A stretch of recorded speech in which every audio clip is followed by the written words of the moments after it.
Bernard Lawrence Madoff, or Bernie Madoff, was an American financier, an infamous fraudster that ran the largest Ponzi scheme in history, worth $65 billion, of which he successfully managed to steal a whopping $19 billion.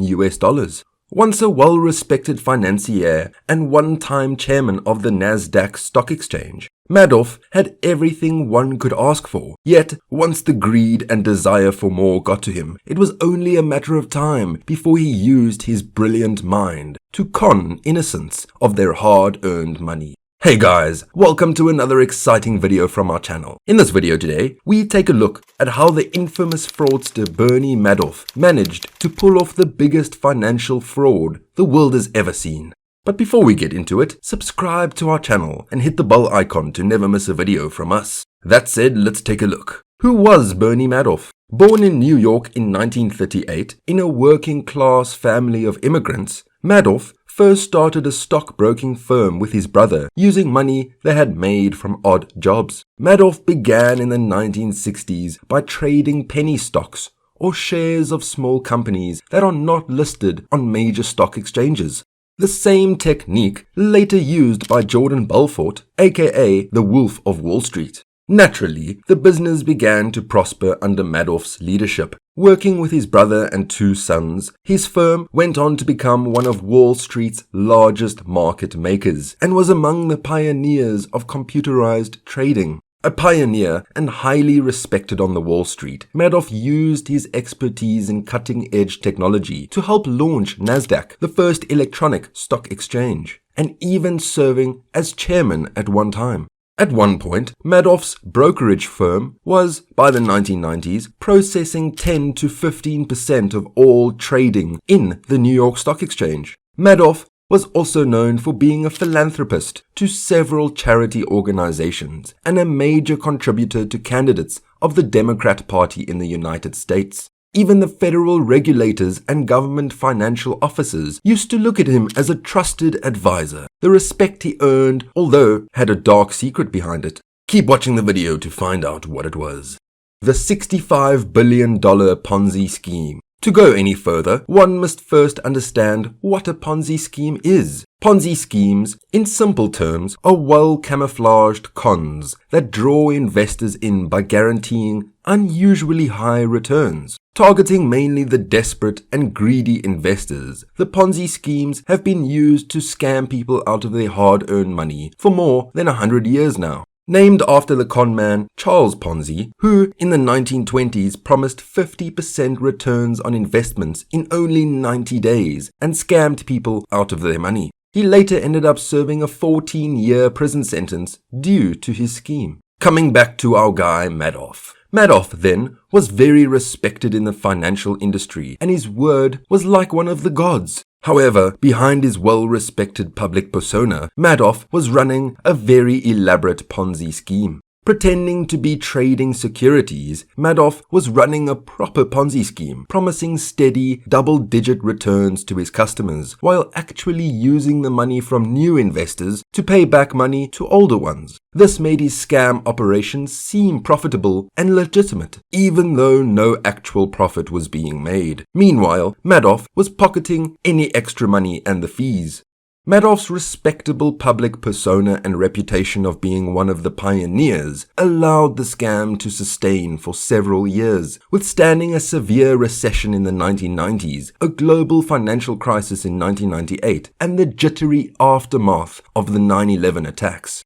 This furthered his reputation of being a man of his word and delivering the promised high returns. The scam by Madoff grew up to an unimaginable $65 billion that wealthy investors, charities, and celebrities had entrusted to him. For years, Madoff doctored client accounts with phony trades and $45 billion in fake profits. Madoff managed to pocket $20 billion, even though on paper he cheated clients out of $65 billion. This allowed Madoff and his family to live a truly very lavish life. He bought a yacht, private jets, mansions in New York, France, South America, and across the world. But his life was about to come crashing down hard. The pride of surviving so many crashes had left Madoff flying too close to the sun. It was only after the 2008 financial crisis the Ponzi scheme came to light. His investors began to pull out their money in panic and because their source of income was drying up. It was then the great Bernie Madoff of Wall Street confessed to his two sons about the Ponzi scheme, telling them it was a one big lie and they were in heaps of trouble. The sons then informed the federal regulators and authorities of the ongoing scam, which led to Madoff's arrest from his Manhattan penthouse in December 2008, the aftermath of which was horrible as one could imagine. When Madoff was arrested on fraud charges on 11th of December 2008, the collapse of his company and funds affected about 4,800 client accounts and hundreds of his innocent employees. On March 12, 2009, Madoff pleaded guilty to 11 federal crimes and admitted to operating the largest private Ponzi scheme in history. On June 29, 2009, he was sentenced to 150 years in prison with restitution of $170 billion. The enraged investors now were fighting prolonged legal battles for the scraps and were left to recover their investments amidst the financial crisis. This was the biggest, longest running, and one of the more complex frauds of all time, so it's not surprising that it's taking a very long time to be dealt with, said Matthew Schwartz, a former federal prosecutor who worked on the massive criminal case by Madoff's fraud. He rarely returned unexpected amounts of money to victims during the scam, Schwartz stated. In court, Madoff insisted that it was all his idea and that his family knew nothing of the scheme, even though his wife, Ruth, had once kept the books. His sons were senior officers, and his younger brother, Peter, was chief compliance officer at the Madoff firm. The victims of the fraud. The list of Madoff's victims is far too long to list here, but it is quite clear that his victims came from every background of society, from the common working class population to the rich and mega rich, from the Persian Gulf and Florida beaches, from pension funds to charities. Madoff's schemes duped thousands of people and establishments of their hard-earned money. According to a report, a former investor told the judge at Madoff's hearing he stole from the rich, he stole from the poor, and he stole from the in-between. He had no values. He cheated his victims out of their money so he and his wife could live a life of luxury beyond belief. At least 2 investors killed themselves because of losing all of their money in the scam. His sons, who worked for him and informed the authorities, died as well. One hanged himself and the other died of cancer. With his own brother in jail, 2 dead sons, and a penniless wife, Madoff's scam had finally reached a harrowing end.